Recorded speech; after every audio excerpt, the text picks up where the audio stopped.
So long to normality, Scene 1. I was pretty excited until that first day when all the teasing started all over again.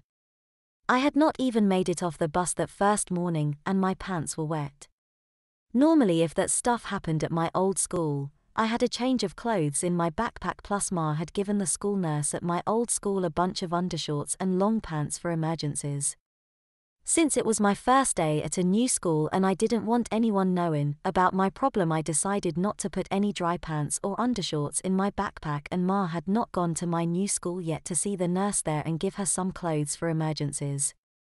Well, that first day was real bad. After lunch, a bunch of kids cornered me on the playground and started teasing me about wetting my pants on the bus.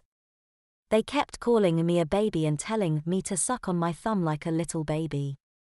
One of the boys, who I heard everyone calling Lumpy, he punched me in the stomach, and when he did, I accidentally messed the back of my undershorts.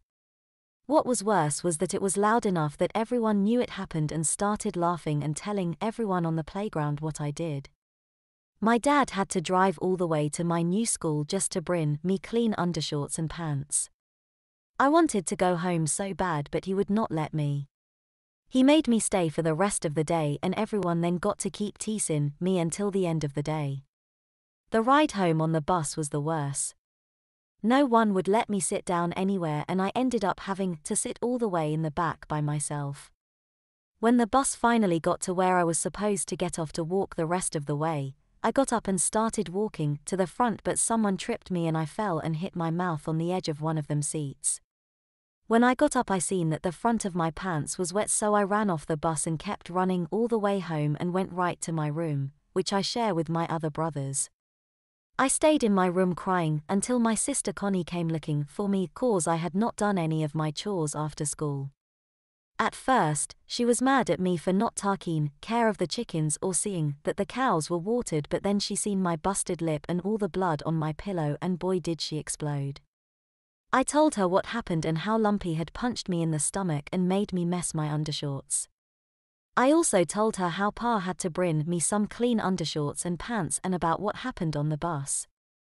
She got my lip all cleaned up, helped me change into my pajamas, and said she would do my chores for me and to just lay up in my bed and rest. I ended up sleeping all the way through supper and did not even know it until Ma was waking me up for school the next morning. I found out that Connie told Ma and Pa and everyone else what happened, and I guess Ma decided to let me go on sleeping. In the morning, I didn't want to get up and go to school again, but Ma said if I didn't get out of bed and into the bathtub, she was going to tan my backside. While I was in the tub washing, cause I had wet while I was sleeping, which I do every night, Christopher came into the bathroom with Catherine, Vincent and Benjamin, and said that today I didn't have to take the bus and that they were going to take me to school. I still did not want to go, but I did anyway. I got my nice school uniform on. Christopher helped me tie the tie cause I kept getting it all wrong, and then we all piled into Christopher's truck, which is really just the old field truck that he drives around the farm. I sat up front with Christopher while the rest got in the back. I already knew what was going to happen before we got to my new school, and I was a little scared that Christopher would get in trouble with the police since he is not a kid no more, but he told me not to worry about nothing. We got to school long before the buses got there, and so Christopher led us all into the school and right into the office, where he started yelling at that same funny-looking man that had come to our house that one day. Christopher never touched the man, but he didn't have to. Christopher was shouting and cussing and told him that if I come home one more time crying or bleeding, that Christopher was going to come back and... Well, I am not allowed to use the words that Christopher said to that man, but by the time Christopher was done yelling, that man looked like he was about to cry. I found out later that that man is in charge of the whole school and his name is Mr. Glick. He is actually a pretty nice man, but he is still kind of weird and always smells like he was rolling around in flowers.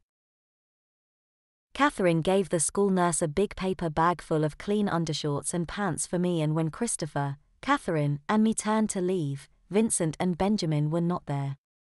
A couple seconds later, some kids came running in and said there was a big fight out in front of the school. All of us ran out of the big wooden front doors, and I seen Vincent and Benjamin pounding the feathers out of Lumpy and 5 other boys. Yeah, that's right, my two little brothers had taken on 6 older boys and creamed every last one of them. There was a couple teachers trying to get through the crowd of shouting kids, but they could not seem to do anything. All Christopher had to do to break up the fight was whistle once, and Vincent and Benjamin jumped up and walked over to the truck, leaving all 6 boys lying on the grass crying and bleeding. I didn't hear what Christopher said to Mr. Glick, but I seen Mr. Glick shaking his head and waving his hands, and I knew Vincent and Benjamin weren't going to get into any trouble for beating up Lumpy and those other boys. After that second morning, I didn't have too much trouble at my new school for the rest of that year.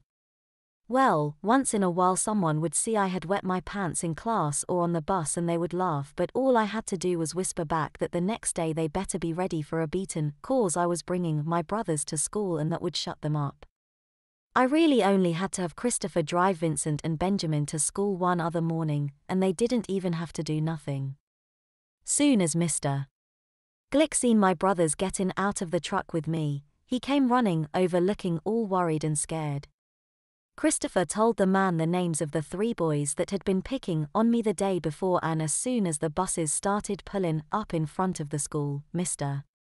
Glick ran over and snatched all 3 boys the second they stepped off their buses. I found out later that same day that all 3 boys had their parents called in and got wax right there in the school office. This year things kind of got worse for me. I started having more and more accidents in my pants, both number 1 and number 2. Doc Wilson checked me over and explained to my ma using some fancy doctor words that I didn't understand at first, but then he explained it to me so that I could understand. He said that he thought it was because I was starting to grow faster and for a while I might have a harder time controlling when I needed to go, but that I should not let it bother me, 'cause he was sure it was only a temporary thing that I would eventually outgrow. It wasn't really a problem to deal with during last summer while I was still at home and could get cleaned up whenever I would wet my pants or mess the back of my undershorts, but things got a lot harder when school started again. Pretty much all my classmates and teachers were aware of my wetting problem, and if I did wet my pants my teachers would give me a hall pass without saying anything, and I went to the nurse to get some dry undershorts and pants. I had a few friends at school from last year and they didn't much care that I wet my pants, and they would even stick up for me if they heard somebody whispering behind my back. However, about 3 weeks into the new school year, I was sitting in class while we were learning about compound fractions when the worst thing happened. Up until then, I had managed not to have any more messy accidents at my new school since that first and only time on my first day. I did have a few messy accidents right after I got off the bus at the end of the day, but by then no one was around from my school to know about it. But then on that one day, for some reason and without any notice at all, I felt the seat of my undershorts fill up. Seconds later everyone could smell it and knew what had happened. My teacher, who I had never had a problem with before, yelled at me in front of my whole class and said that I was a nasty boy. Then she walked me all the way to the office herself. She told Mr. Glick that she would not allow me back in her classroom if I was going to be soiling myself. Mr. Glick then called my ma and pa, who both had to come to the school and talk with Mr. Glick while I waiting in the nurse's office. The nurse had always been nice whenever I had come in with wet pants and would let me change on my own without saying anything, but this time she didn't leave me to change on my own because I obviously could not clean myself without a bathtub. So, she took me by the hand and made me lay on one of the beds where we have to lay if we come in feeling sick. I don't know why I got so upset and was crying, but I was, and I could not stop either. I guess I was crying because now everyone at school would know I messed my undershorts, and this time I can't blame it on Lumpy punching me in the belly. She was still very nice and helped me clean up, and when she helped me put on clean undershorts and pants she then said that I had to lay back down with a cool rag on my forehead and wait until Ma and Pa showed up. I was sure Pa was going to be mad, but when the nurse came back and took me into Mr. Glick's office, I noticed right away that Pa looked more worried than mad, and Ma, she was crying, which made me start crying again too.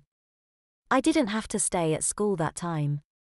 Instead, I got to ride all the way back to the farm in the back of PA's pickup truck, which don't have no cover like Christopher's truck does. That was the first time ever that I rode in the back all by myself, and it was the best.